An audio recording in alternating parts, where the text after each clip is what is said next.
I got a strange going on out here. Something just killed my dog. Something killed your dog?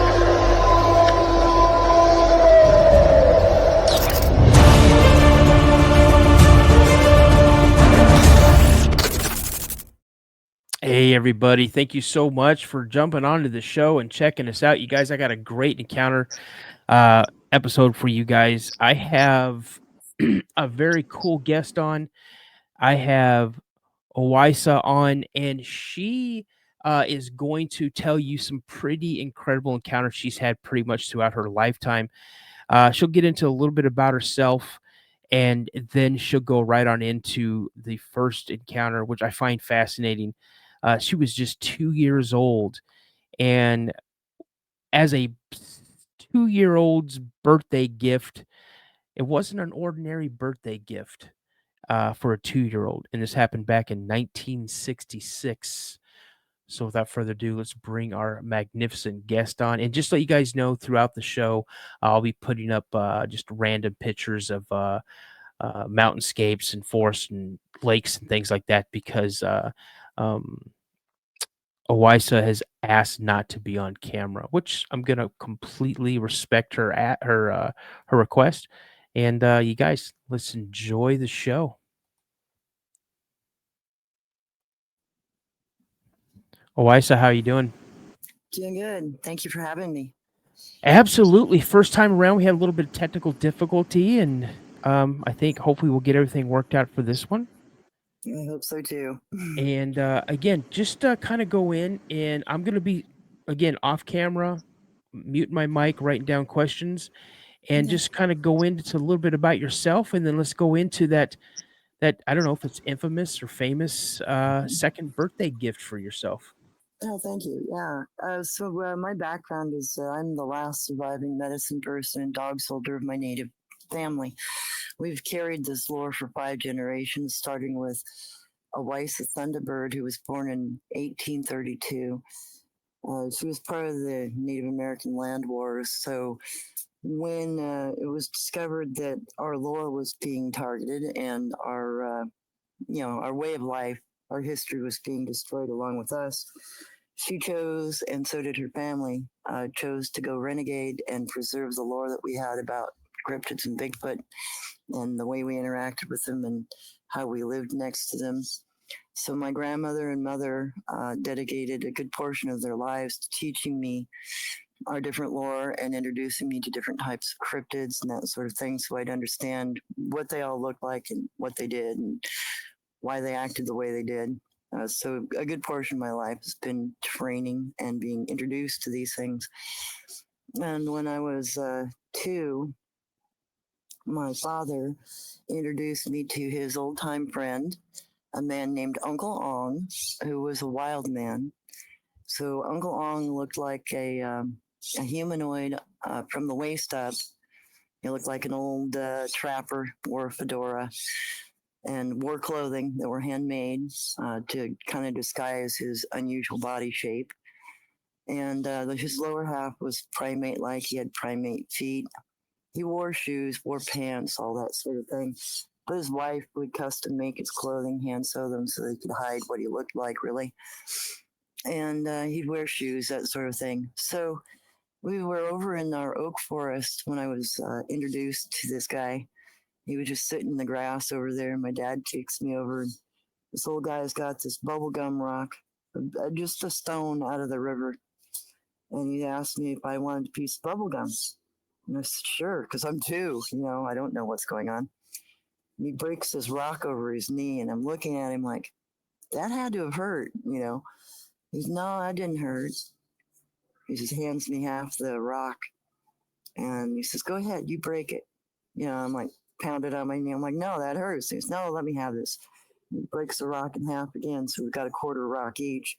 He hands me a piece. He says, it's your bubblegum rock. Go ahead, take a bite. And he's chewing on his quarter of a rock. He was able to bite rock. It was his normal diet, actually, was rocks. I still have that little piece of stone. So anyway, I couldn't bite the rock, of course. So he grabs that in my hand. He takes a nibble off of it, and he hands it back to me. He says, that's how you do it. That was the start of our friendship. I knew that man until I turned 18. He'd come and visit the family all the time, and he'd tell old stories, things that he'd encountered and things that he knew. And his species supposedly lives 10,000 years, so he had a lot of things to tell me. And then in 68, I had been given the chance to hollow out a bunch of blackberries, turn it into a blackberry fort. And I had done that. And then about a week after I hollowed out the blackberries behind my dad's shop in the old chicken coop, there was something else living in the chicken coop. I went in under the blackberry fort one day to go play, and things had been disturbed. I'm looking at blackberry branches that have bite marks in it. They're way too big. And as I'm examining the broken blackberry stems and the bite marks, here comes this Oma Bigfoot, looked like a chimpanzee, about 8 foot tall, crawling out from the backside of the old chicken coop. Scared me half to death. I ran out from underneath that blackberry fort and didn't go back in for a couple of days. And I'd see her underneath the blackberries, and big ape sitting underneath the blackberries. She started tapping rocks at me, and I'd tap rocks back. And then I finally got the courage to try to feed her. I was trying to coax her out from underneath the blackberries to show my parents what was living there. So I went with a bunch of grapes one day off our grapevine. So I was rolling grapes underneath the blackberries to try to get her to come out. She'd take the blackberry and she'd eat it, or grape, excuse me. So after a while, she started rolling the grape back to me. So I got the courage to step in underneath the blackberries with her and picked up the grape and ate it. And then for probably 20 minutes, I was going and fetching grapes, and we'd play this little game. And finally, I just realized she wasn't going to hurt me. So after that, I just would play with her every day. I'd bring her food. I'd watch what she did. I watched her habits. I'd go wake her up in the morning when she'd oversleep, so I'd go play with her. And that was pretty common. That was what my daily life was if I wasn't doing something on the ranch. I was underneath those bushes playing with her and interacting with her. And it took me a year to teach her English. During that time, she was trying to teach me her language, which was, she used Abenaki as her primary language. It's a Native American language. So I learned a little Abenaki from her while I was teaching her how to speak English. And then around spring of 73, one of the neighbors realized she was there, and they didn't like her being that close to their property. And one of their cousins knew a more vicious, more dangerous cryptid that he'd associated with all his life, like I'd been playing with her. So they lured that thing to the property to attack her. So from spring of 73 until almost the following spring of 74, this Gugwe was on our property. He had subdued her, had forced her over into one corner of our property where there was an oak tree stand and a little stream, and he wouldn't let her leave. He was molesting her and making her pregnant. She poisoned herself on hemlock the first 2 times. I caught her doing that. I thought she was going to kill herself. And then I realized she was aborting a child. Because the first day I saw her poisoned on hemlock, she'd eaten 24 tops off of hemlock that we had on our property back by our spring. And she was shaking. I knew she was experiencing nerve damage.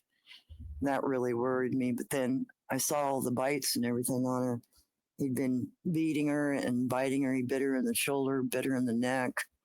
And, he continued to molest her. He strangled her finally and broke her larynx, because before that, she'd climb up in the oak trees and she'd call for a mate by screaming, like a woman being murdered.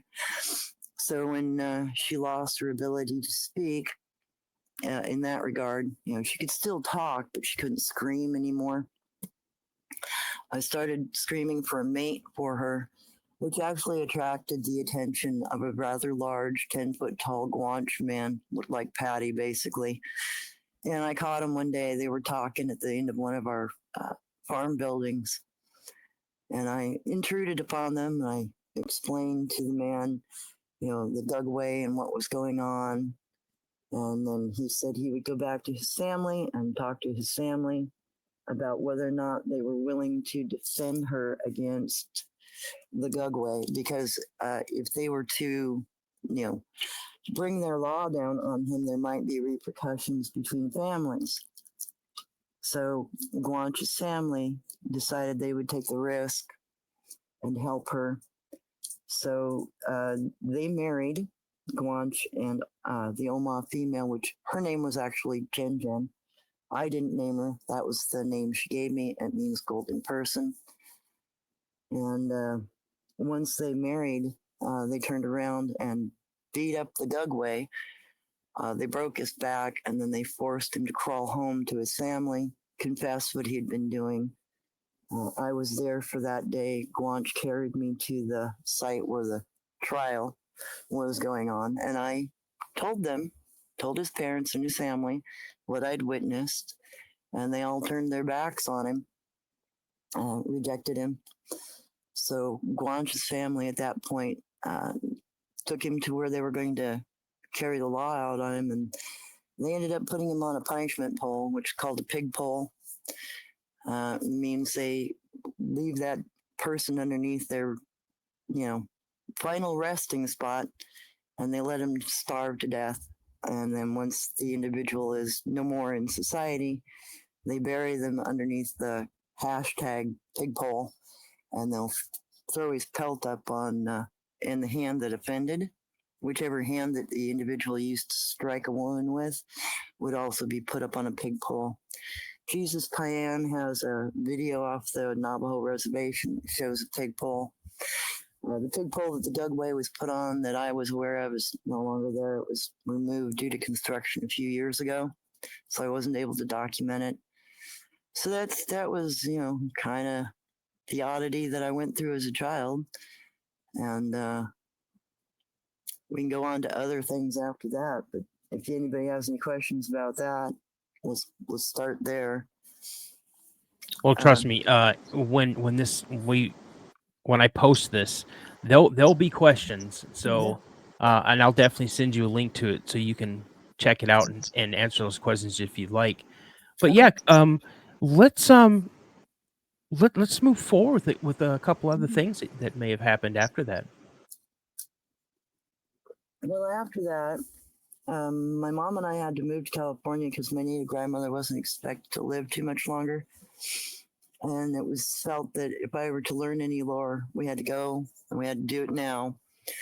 So in 1974, we went down to finish my tribal education under the tutelage of my grandmother.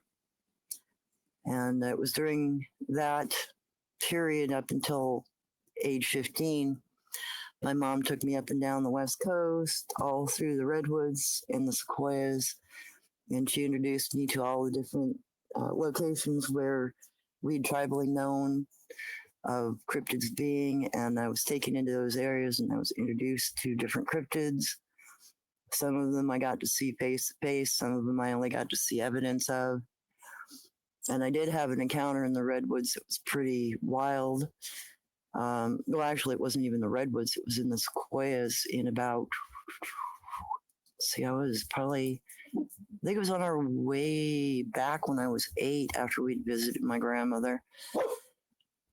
Carmen, no. And that incident was very peculiar.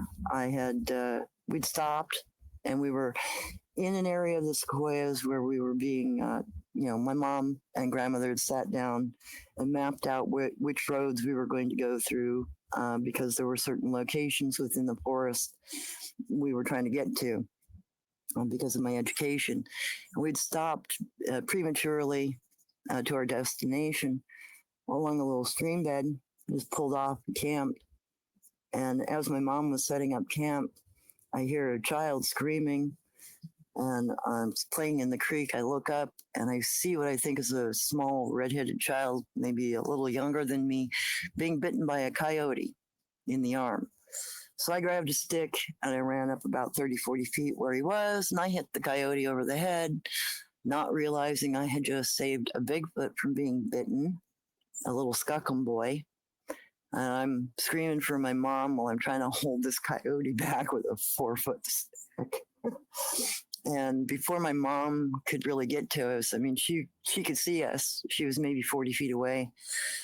And Skookum mom, she comes running. I hear her crashing through the creek and down the hillside. Next thing I know, the coyote's been picked up. Its back's been broken. It's laying there like 4 foot away. I immediately dropped the stick. I turned to grab the child's arm because he was bleeding really bad. So I grabbed the arm to hold pressure on it, and that's when I realized mom had an issue. She tried to pull me. She tried to take my hands off his arm. My mom saw what was going on. She said, show her the wound or she'll not understand. So I lifted my hand, let the blood flow. She realized. I put my hand back down. And then my mom took us all over to camp and sewed the child up, cleaned his wound up. And thankfully, my mom always carried internal dissolvable sutures with her in the sterile package. So she knitted, put a couple of stitches in the vein that had been cut in his arm. And then we butterflied the external together because she didn't have enough suture left. And then we spent another week there to make sure, the wound healed correctly. And I got to see that family group. They stayed within 40 feet of our camp the entire time we were there. I played with that child regularly. That was a really unusual event. And then, the rest of my education was stuff like that, going into areas where they were till I turned 15. Because in 1978, the indigenous religious law was finally passed. So it was illegal to learn the lore I was learning, to speak the languages I was speaking, and to even pray in my own language until 1978, when the Native American Religious Act was finally put in place.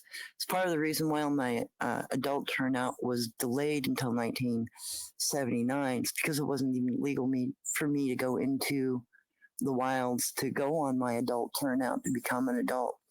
So we waited. And then after that, after my turnout, and my turnout was unique. That was conducted in Central Oregon, and my mother, with UncLong and my grandmother, my native grandmother's help, pinpointed a location where there were 2 groups of sun-faced cryptids and 1 group of Yeren. Now, Yeren are large, they're red, they're friendly, they're people we can trade with and did trade with. My grandmother's turnout was done within a group of Yeren. And I was put in the middle of those 3 groups. The intention was for me to stay in the wild for 1 year. I made it about 7 months, roughly, maybe a little more with training, before I finally got targeted by this one group of the sun-faced people in November of that year. And I'd still go to school, but I also lived out in the wild. I'd collect food, come back to the house, go live in the wild, and still go to school. So one night while I was out in my igloo, I realized some of the horses, wild horses in the area, had been caught in the storm, and they were frozen at the bottom of a tree, all huddling together. I went and checked on them and realized they were pretty well from like the belly down, frozen into the ice. And I noticed there were snowballs, dirt clods, and rocks that had been thrown at them, so I know they'd been driven to the location. So I went back, to my house, and I explained to my mom what was going on. And she said, oh, it's probably the sun-faced people hunting. I'm like, hey, what do I do? And she gave me a pair of ball-peen hammers, said, go back and free the horses if you can. So I went back with a pair of ball-peen hammers, and I'd just about broken the first horse free. His front legs were free, and I was working on his haunches when 4 sun-faced people tried to surround me. So I didn't drop my hammers because I knew I was going to need them. So I took a jaunt back to the house, trying to avoid them. And they were driving me. They were driving me back to the house because they wanted to know where I lived. I was trying to steal their food. And, their perspective, I was taking their game from them. And me, like a dummy, didn't know. So I booked it back to the house. And the following night, they came again. And my mom refused to let me go back after that. She said, "No, you're done. You've earned your turnout. You're an adult now." She said, "You're staying home because it's too dangerous." So the following night, I heard rustling in the shed right behind my bedroom window. I looked out, and there were two of these sun-faced people, and they're about human size. They're not overly large. I think as adults, they get about 6'4". And they were going through our shed for tools. And they picked out the appropriate tools to take the siding off of our trailer, and they were busily unscrewing the screws out of the side of our trailer paneling. So I went and told my mom. Her bedroom was at the other end. And she came, she investigated. She said, "Oh, yeah, they're clever." And they, as we're looking out the window through the curtain, one of them looked up, noticed us. So we retreated to my mother's room and spent the night there. The following day, we went out and examined what was going on. They had unscrewed 12 feet of screws and had removed 2 panels from the side of our trailer. My mom says, "Time to move. They're gonna work their way into the apartment. They're gonna work their way into our little trailer, and that's not gonna be good." So we moved. We moved in a hurry, just get away from the location. So that was my experience at the end of my turnout. And then after that, I just been doing my own research, been trying to document different cryptids and put faces to, lore names for them. So there's a visual record and a lore record of the names of the different kinds of creatures that are out there. And that's what I've been doing since. That's amazing. So I do have some questions. Um, let's start with your unc. Okay. Can you kind of describe him? Like, what color was he? Um, what was his physical stature like? Now he was about 5'10", probably weighed. Well, he looked like he weighed about 170. He looked like an average medium weight older person. He had long hair. He had a long, thick beard, mustache. He did have nictitating membranes that worked across his eyes still. So he had an extra thick epicanthic fold near his nose ridge. So he'd always wear thick glasses to hide his epicanthic folds, and he'd keep his fedora down. So he wore this kind of old pioneer looking outfit. He'd wear pants with no belt, and he'd wear a loose fitting shirt and suspenders. And then he had a homemade kind of pioneer style longer coat with big pockets so he could put his hands in, because he had arms that almost hung to his knees, and keep his hands in his pockets, kind of hide how long his arms were. He was believe it or not, this guy was a Doctor Who fan. So one of his favorite things when he was out in public trying to interact with people is he'd get a bag of candy, which call rock candy, the little pebble candies that you can get out at the coast candy stores. Yep. And he'd carry a little white bag around, kind of like Doctor Who, and he'd offer people a rock, strike up a conversation with him. And when I was really sick, I ended up getting a vaccination that made me really, really sick. Almost killed me when I was 7. In fact, I lived through 112 temperature. I was told I was going to die. UncLong came like weekly throughout that year, and he'd sit with me and he'd tell me stories of his life, and stories of things that he'd been told when he was a child. And he told me about his reincarnation dream and where that spot is here. And that actually has a lot of stuff preserved in bedrock. The bedrock's 157 million years old, and there's all kinds of tracks all over it. That's one of the spots I want to go document. I haven't had time to yet. But he was he looked like an average person unless you really paid attention to him. You wouldn't notice otherwise. But, he'd been family friends with my dad since 1932. And last time I saw him, he came when I was in college. And the first time, he let me know he was getting too old. We sat and talked. He said he was very proud that I'd gotten into college. And he said goodbye to me because he'd originally walked here from the Appalachians because he'd had a dream about a spot that he couldn't get it out of his head because he thought it was a reincarnation area, someplace he'd lived before. And then, the dream bothered him so much he walked from the Appalachians to the West Coast, found the location, and stayed there for a couple of thousand years. Because according to him, wild men can live upwards of 10,000 years. They eat rocks. They can eat, human food, but they don't live as long if they do that.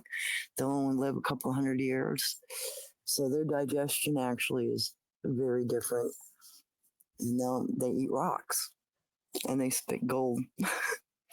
Very odd. Now, that sounds very sensational. Um, Mm-hmm. Again, I'm definitely not trying to disprove or anything like that. It's just I find it very fascinating that in the areas that you grew up in and the way you grew up, you were able to encounter, you know, beings or creatures or people like this. Mm-hmm. And this is all prior to the Patterson Gimlin film. Oh, yeah. And Go ahead. and if you look back, there are old newspaper clippings of like wild men Mm-hmm. that, so I mean, who's to say, who's to say? Well, I still have the little piece of rock that he gave me, bubblegum rock. Hmm. And it's got one and you can see where he bit the end of the rock. You can see the two teeth impressions from his top front teeth. Oh, the other weird thing about him is he had all molars. He didn't have any incisors. All of his teeth were molars. Okay, That's that is a little odd. yeah, it is. But he said that's the way they're born. Now, how old would you guess he was?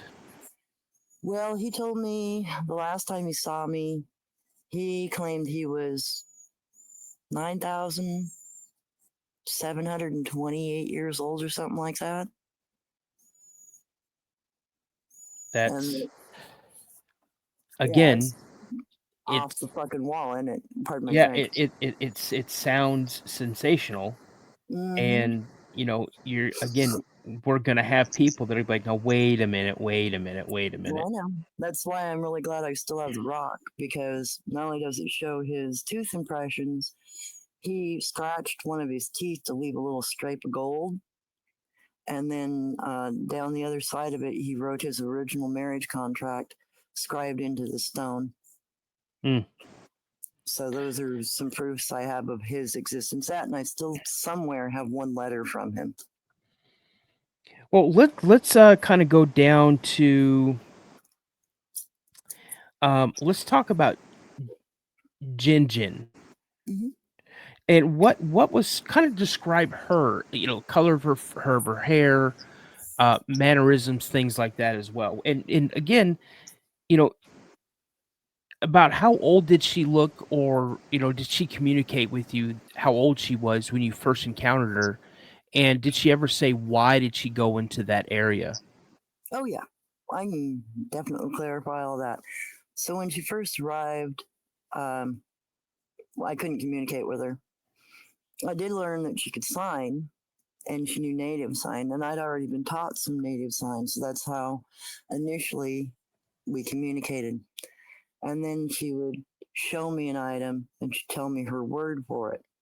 Or she'd point to me and she'd say, Nia, meaning you. And then she'd point to herself saying, Kia, meaning her, me. Nia, Kia, Nidoba. Nidoba is the word, Abenaki word for friend. So the implication was, you and I are friends. And then, we over the first year, I learned a little bit of her language. I taught her English. We were able to communicate at that point. She also started teaching me how to lay out kana and kanji. She showed me her name, how to write my name. When she arrived on our property, she was 10 years old because she told me.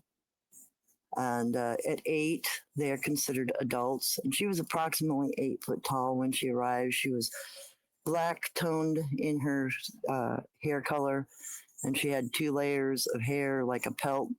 She had a layer of guard hairs and a layer of undercoat like a mink. So she had a fluffy, like waterproof undercoat.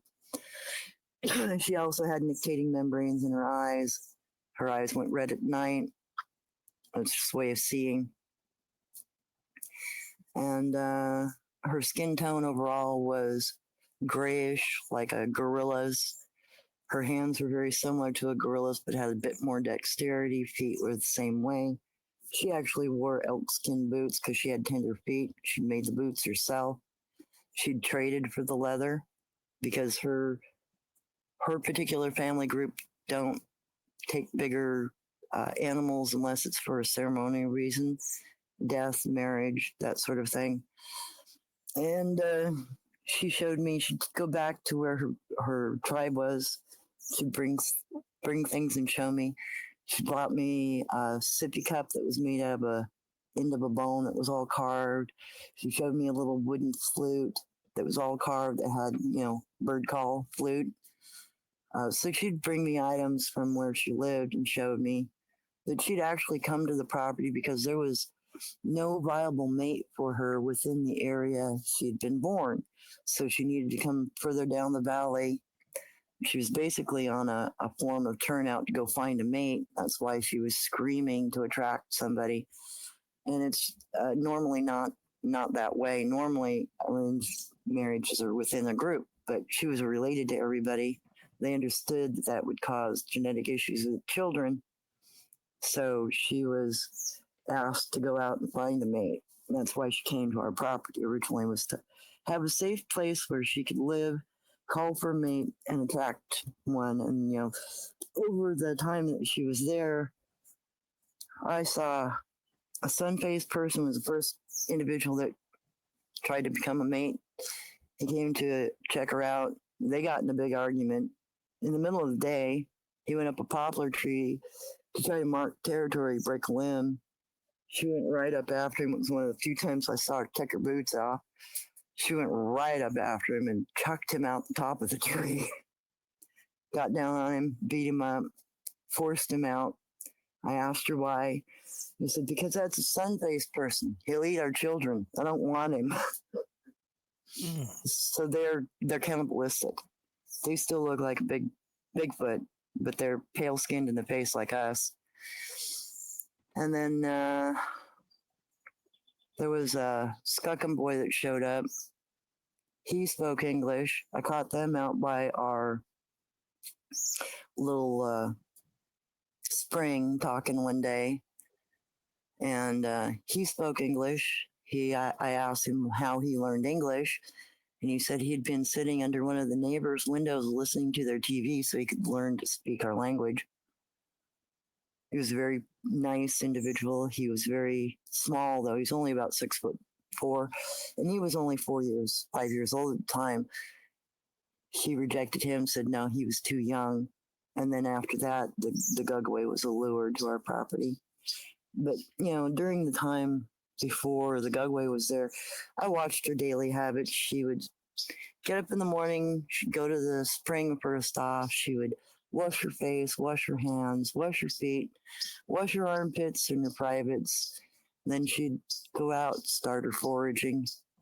She just, little animals. She never took anything bigger than a pheasant. Everything that she ate was, rats, mice, small birds. She'd set up little grass traps to catch birds, lizards, stuff like that. Roots, berries, fruit, just basic stuff, Okay. And so the Guanch, can you describe him a little bit? The one that she wound up, I guess, pairing up with. Yeah. He was about 10 foot tall, all black. He looked like a gorilla, except his face was very humanoid. His nose was a little different looking than ours. And his upper lip, like hers, was a little longer, primate like. But he had a really good grasp of English, and he had an unusual little crenellation next to his sides of his nose that I asked him about. A little extra division. He says, "Oh, that's how we collect extra scent. We can flare that." I'm like, "Oh, okay." And then I asked him about his family and how they lived, and he described where they lived and the fact that they lived very tribally, and that they had certain rules that they followed and customs and morals. And he explained to me that Gugwe was not following those. So he too had the same kind of characteristics. He had nictating membranes in his eyes, just like Jen did. He had black hair, short, with an undercoat, just like her. The Gugwe did not have an undercoat, though. His hair was longer. I did get to see him up close because the very first time I found him keeping her captive, I threw rocks at him. And I got up and I screamed at him. I was too close to him. She warned me to get away from him. But when I was real close to him the one time, I could tell that his hair structure was longer, 3 or 4 inches, more like a chimpanzee, and he didn't have any undercoat. His skin was also gray, but he looked really human in the face, like modern human in the face. Really scary. I didn't appreciate the fact that he looked so human and acted the way that he did. It was unsettling to me. He also tried to set a trap for me, what's called a jaunty trap. What's that?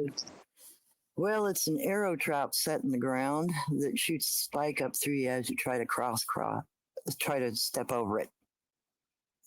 And he dug a trench between where he was and where Jen was in the little area he was keeping her captive. And I noticed there was a bundle of sticks that wasn't there the previous day. So I didn't just step over it. My dad was ex-military. I knew about things like that. I knew traps existed because I already been taught how to set traps. So I was about 8, 9 at the time. So I went up, I examined the bundle, realized it had, what was it? I think it was elm bark wrapped around it, a little cable. So I untied that and I moved the bundle out of the way, and I realized in this little slot that was about 2-3 feet dug down, arm's length, the pit was only like a foot across, about 3 feet long. There was a cedar wood bow with a rudimentary string with a spike about 2 foot long, maybe 18 inches shortest, about 1.5 inches diameter with sharp points sitting on that string with a trip stick.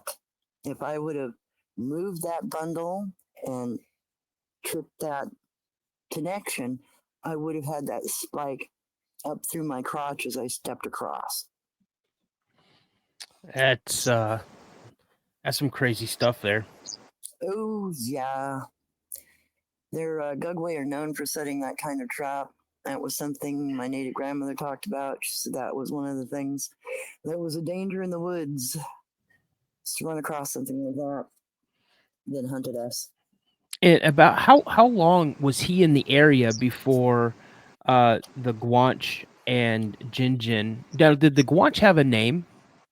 His name was actually Guanch, and I kind of razzed him about that. And he said, "Your dad was really original about naming you." Said, "Yeah, I know, but it means warrior." And he claimed that their species originally were called the Guanch or the Guanche, and they were originally from the Solomonese Islands, where there were giants and humanoids, and the three groups could not get along because the giants and the indigenous people on the island tried to feed off of the Guanche Bigfoot. So they built boats and left. They built rudimentary rafts and left. And that's how they came to America. They floated here, according to him. And Okay. that's why his father named him Guanch in remembrance of their culture and where they came from. All right. Okay, where was I going with this? Wait, so you had talked about different species of, I would just say, assume Sasquatch. Mm-hmm.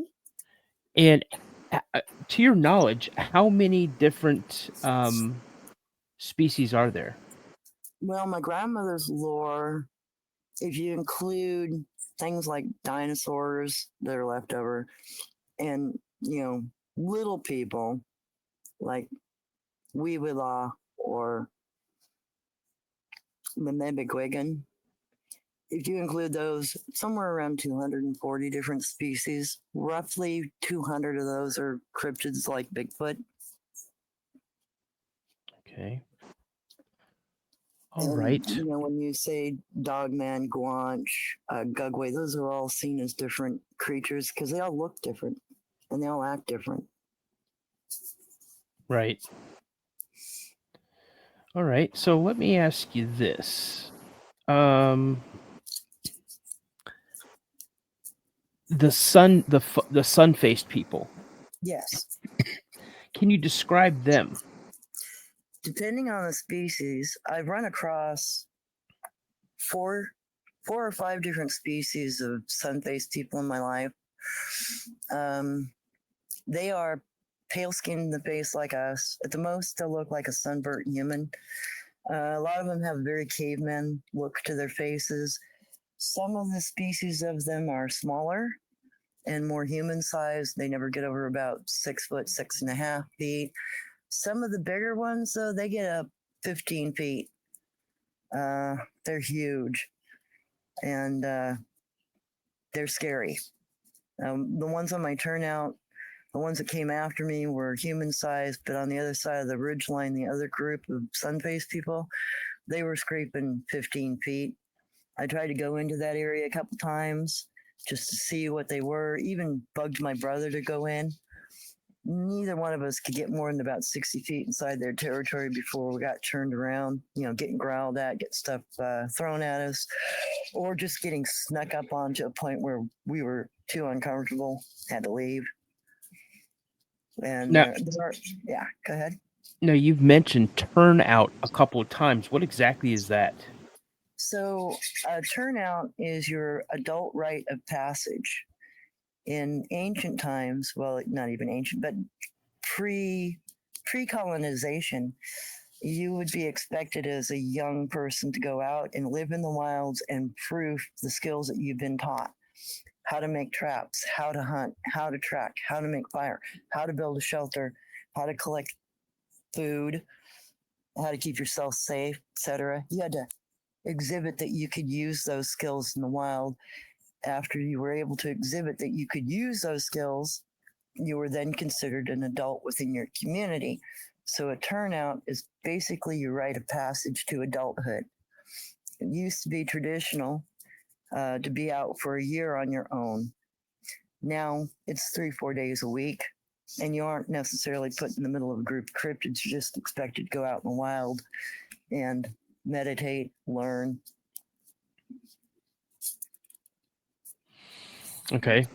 So let's talk about your other encounter from like 2019 to 2020 when you were in Oregon and you lived in a yurt.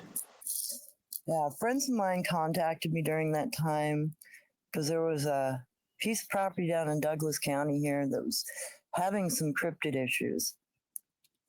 And it was because there was a dog man being rather aggressive to the neighborhood. So I was asked to live on the property for approximately a year to see if I could determine what was going on. During that year, I discovered there was a group of 10 Oma Bigfoot, which they don't fight. They're very peaceful. They don't like bad interactions. So they'll keep a guard. Usually they'll keep a dog man guard, keep people away from.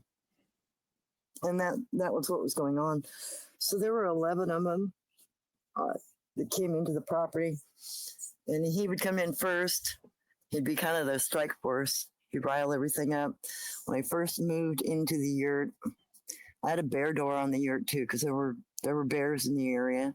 The only problem is they left a little opening, that a 3-foot high opening at the top of the bear door. So any bear that wanted to get past the bear door, all I had to do is climb the bear door and come on into the front seating area. Because I had a little like front porch that was all enclosed. Then I had a wood shed with an awning in front. So very first night I was in the yurt, I got rocks from my front driveway chucked to that little hole while I was out smoking a cigarette. That's when I realized the Dogman was letting me know he was there.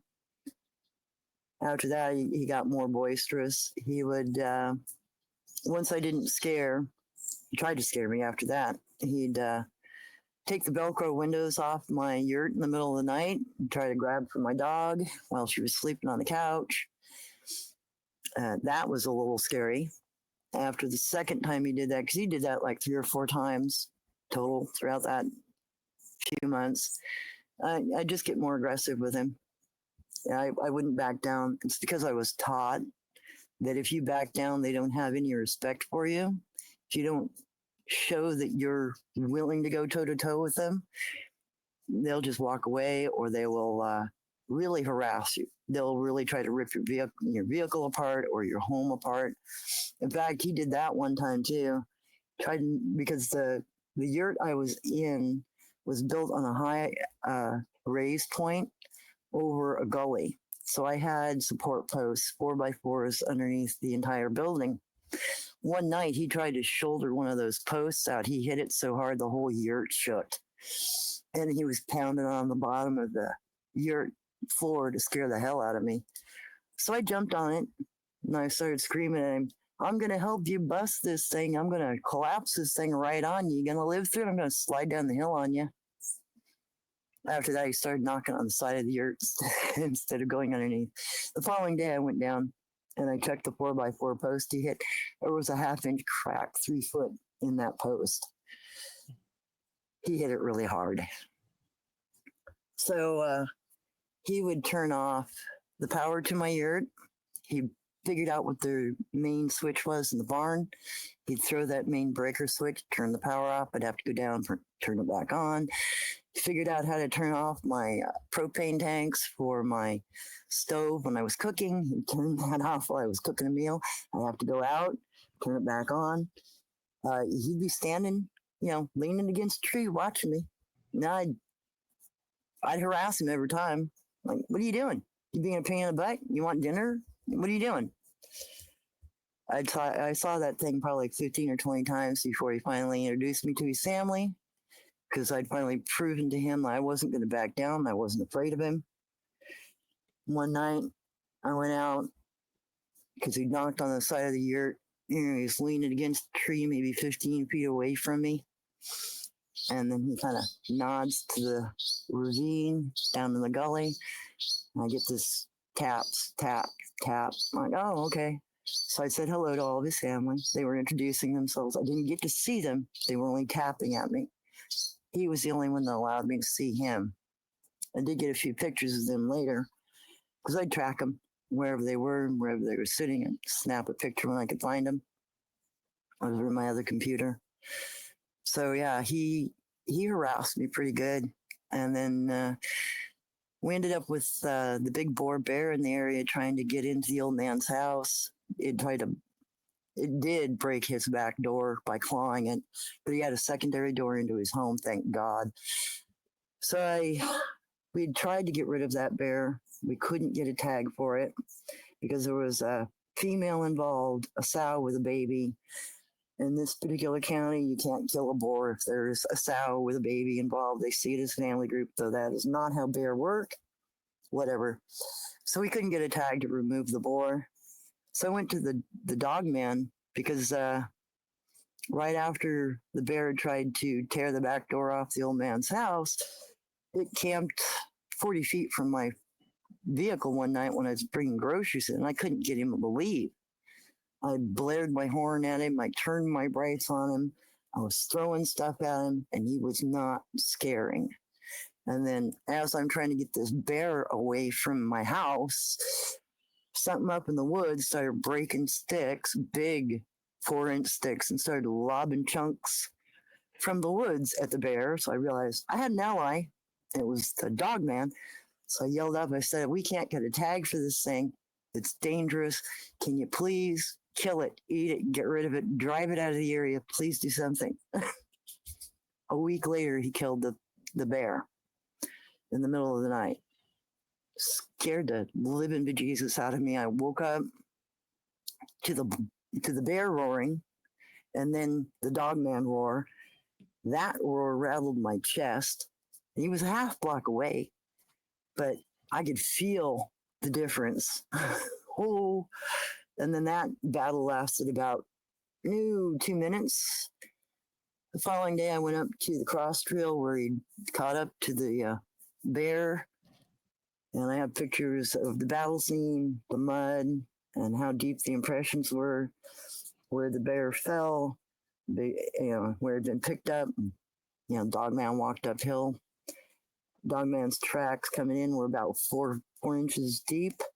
Going out, they were a good 8 into the mud after he hefted that bear. All right. Now you sent some pictures in. Let's look at this first picture and kind of describe exactly what's going on in this picture. Okay, so did you put up the Dogman picture? This is the first one that doesn't have any writing on it.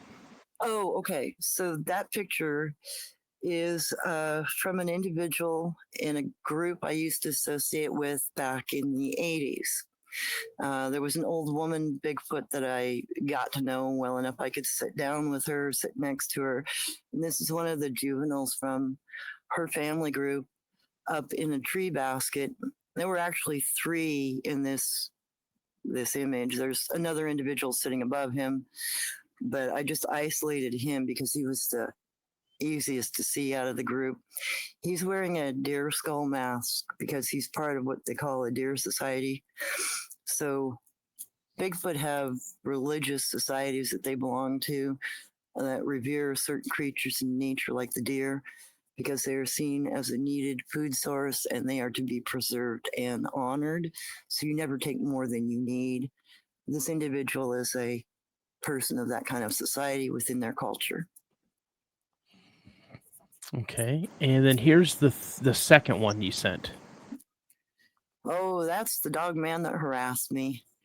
I finally was able to find where he was napping during the day, and I'd sneak up on him. This particular day, he decided to sneak up on me in return. And he was sitting up in the hillside as I was going down the fire break road walking my dog. And I caught a glimpse of him because he was wearing paint on his face. He had kind of rust-colored and blue-colored paint on his face. This was after he killed the bear. So I'm assuming he was wearing his prayer paint. And he let me see him. And I noticed him. I thought he was a cool-looking mask at first because he was sitting so quietly and still. So I, with my dog in tow, climbed up the hillside about 10 feet. And I reached out to touch him because I thought he was a mask. He was sitting so still. And he blinked. He had ice blue, very shepherd-looking blue eyes, but very, very human-looking throughout that center section of his face. It looked like a human dog. Very weird. So he blinks, and that's when I realized, oh, it's him. It's not a freaking mask. And then as I'm sliding down the hill, I grabbed my phone and I took a picture of him. That's him right there. I'm going to be honest. You are crazy to go down there and try to reach down and touch this thing. Well, I used to sit in Jen's lap. Okay. Everything that I've heard, Dogman, Sasquatch, I'd rather hang with the Sasquatch than a Dogman. Now, this is a mountain dogman. We've got grass dogman too, and both those species are pretty mellow. You can actually get along with them. You just have to understand their social expectations. When you get up into the 12-foot tall, high mountain dogmen, you cannot make peace with them. They will eat you, and they are vicious. And I do know where one of those is too. I have some pictures of its tracks, Inky Dogman tracks. His track is 11 inches across, and I've seen him a couple times at night. Tried to walk up on him one night while he was sitting down. He's about 5 foot, maybe 6 foot tall, sitting down. Yeah, that was one night where I turned the other direction and went home. Well, let me ask you this. So, you're the first person I've done probably 125 interviews, and you're the first person that's come out and pretty much just said there are different species of each one of these. Let me ask you, you've heard of the Beast of Bray Road, correct? Yes. What species, if you know, would the Beast of Bray Road be considered? I need to look at a better picture of the Beast of Bray Road. But as far as I can tell, that's probably a Genasqua. It's not a dogman. And it's not anything else like a mountain booger. The Beast of Seven Chutes is a mountain booger. So from the description so far, I think it might be a Genasqua. The Gugwe's father was a Genasqua. So they're a little more difficult. They're kind of dangerous. You can't look them in the face. There are a couple of species of cryptids out there that will take offense to you looking them straight in the eye. Genasqua, Ishka are two of those species. You look in their eye, they will take offense to it. They see it as a point of disrespect. And I was told that by Guanch because when I had to testify in front of the Gugwe family, I got to see both of his parents. His mother was she was a wood booger. His father was a Genasqua, but his mother had been molested by a Gugwe, and that's how she ended up with a Gugwe offspring. The Genasqua had actually taken responsibility for his wife and the child, and that's where it got weird. But when I went back, because I went back a couple times without anybody around to go look at that family group because they were so unusual looking to me. Guanch caught me one time. The last time, he says, "Don't look at them. They take offense to that. They told me they don't want you bothering them. You need to leave them alone." So I didn't go back to their gully anymore because he explained, yes, they will tolerate you to a degree, but if you get too curious, they will attack you.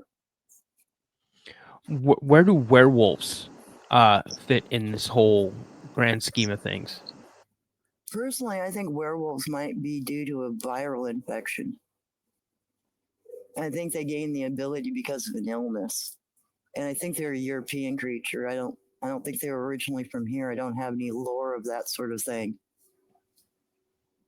Okay. Well, do you have anything else for us? Well, because of my level of education about these things, I was taught how to track them. So, in a good, how I'm able to get the pictures I get is because I either place myself in one of their cross through trails or I track all the way to where they live or where there's a good trade point where I can interact with them and they'll show themselves to me. So I have pretty good knowledge about how to find them, the different kinds of behaviors that each type does, and a good idea of the terrain they're going to be in. And then I'm using that to my advantage so that I can pictorially document each species and put the original indigenous lore name to each face, as it were. And that's my work currently.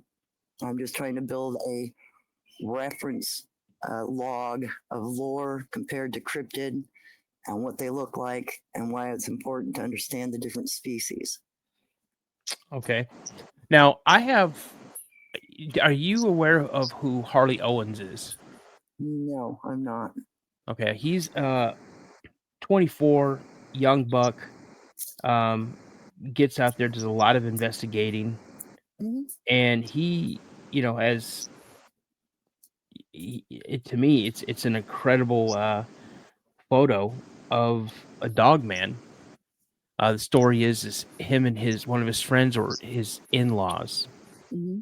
were out in an area, and they were, I think they were working on like hunting trails or something like that. Hmm. And they both heard a noise. He turned around with a camera and he took 3 pictures. And when he got home, he started looking at all the pictures and he found this.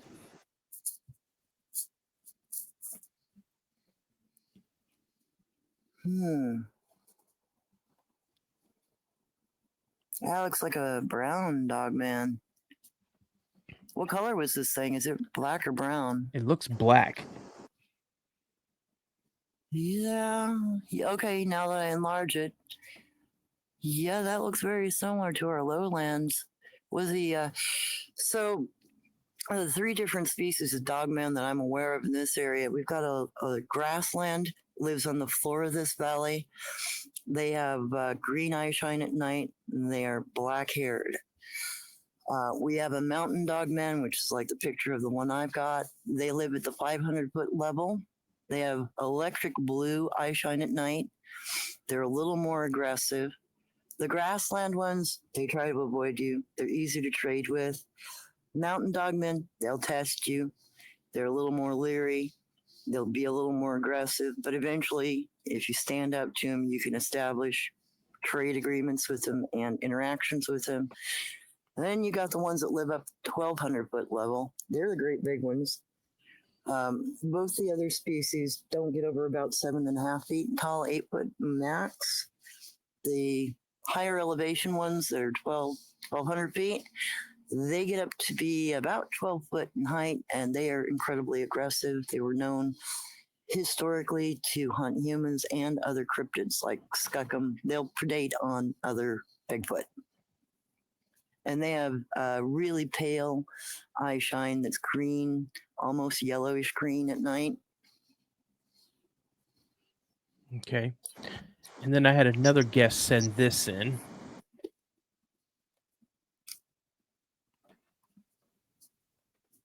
Oh yeah, it looks like a little mountain dog man right there too. It looks very similar to the body form of the one I was around. Okay.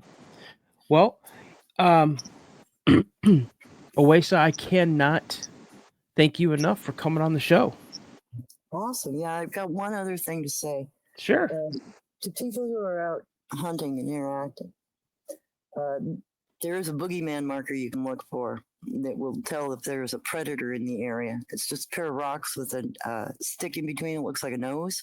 The rocks represent an eye. Stick represents nose. Sometimes it'll be laid out in rock, or sometimes it'll always be laid out in wood. Either way, it is a friendly cryptid group talking to another friendly group about an unfriendly cryptid in the area. Pay attention to that marker because that will tell you there's something dangerous.